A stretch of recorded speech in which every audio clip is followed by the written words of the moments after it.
కార్తీక పురాణం 27వ అధ్యాయం. దుర్వాసుడు అంబరీషుడి శరణు కోరడం.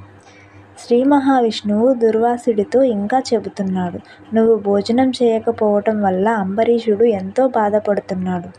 తన కారణంగానే సుదర్శన చక్రం నీ వెంట పడుతుందని దుఃఖిస్తున్నాడు.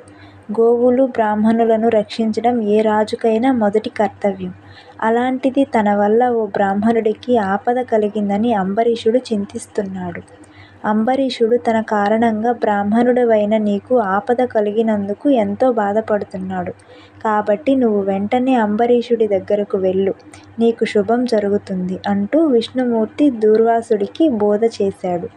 శ్రీహరికి దూర్వాసుడు అనేక విధాలుగా నమస్కారం చేస్తూ అంబరీషుడి దగ్గరకు వెళ్ళాడు. స్కాంద పురాణంలో వశిష్ఠ మహర్షి చెప్పిన కార్తీక మాస వ్రత మహాత్మ్యంలోని 27వ అధ్యాయం సమాప్తం. 27వ రోజు పారాయణ సమాప్తం.